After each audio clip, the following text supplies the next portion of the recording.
But anyway, my question is basically, yeah, I agree with you. It's more like Weimarica, or the Weimar Republic, right? But Mhm. we're told, or history even shows pictures of people wallpapering their rooms with worthless Reich marks, and going then to the shop with, or burning them for fuel, like briquettes or bales of these money that's better off as fuel, and then going to the shop with a wheelbarrow full of money to buy a loaf of bread. My question to you is, right, I understand hyperinflation, but in times of hyperinflation, they don't go, oh, well, never mind. We'll just give you the same buying power in more and more of your currency. Like, nobody's going to come to you or me and go, oh, you had $100 there, but unfortunately, that won't buy you a week's shopping anymore. Well, I tell you what we'll do then. We'll give you $100 million and you can go buy your shopping with that. That's not going to happen. So, can you answer me this? Maybe I'm overlooking something. How did people in the Weimar Republic get wheelbarrows full of money to buy a loaf of bread with? It was the corporations they worked for. Like the corporations they worked for needed money to pay them, and if they couldn't pay their workers aren't going to come to work. If your workers don't come to work, then the entire GDP of the country shuts down. The country's government then can't get paid. Like it starts a chain reaction.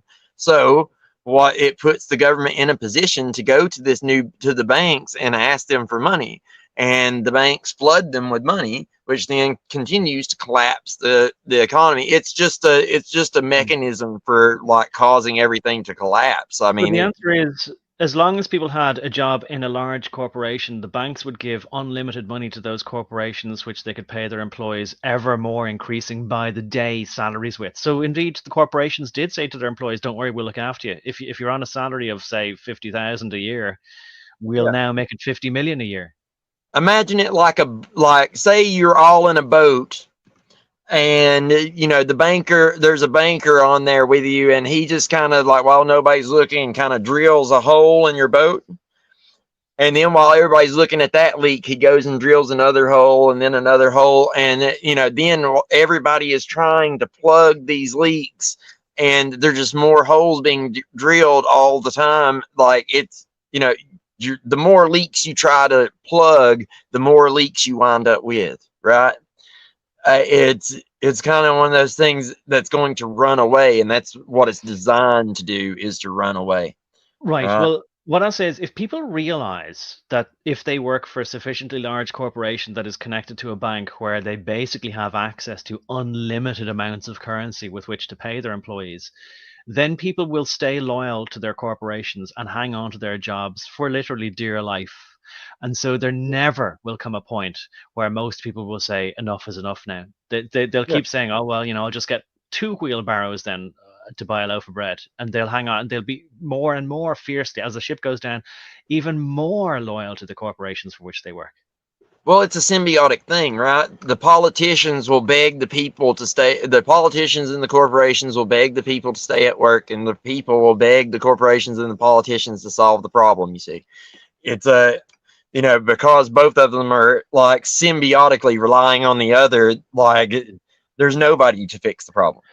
Right, except this time they won't print. Obviously, there's no printing of money. So what they'll do is they'll say, "We've developed an app, and here's the app, and don't worry about all those plebs out there. You just go to the supermarkets, and we've done a deal with Lidl, Aldi, Tesco, Sainsbury's, and Safeways, and whatever else, right? Bingo. Walmart, right? Walmart, I should say, right? And they say, don't worry, us corporations have got together, we've got around the boardroom table, we've sorted it out. Here's an app. It doesn't matter if all these other idiots are out there trying to scrabble for cash. You just tap your phone, and all will be good, and you can carry on life as normal. And they won't even need to get into the visual bad press of having a recognizable inflation going on. It'll just be tap this and you get the same thing. So it all works out fine. So that's how CBDCs come in.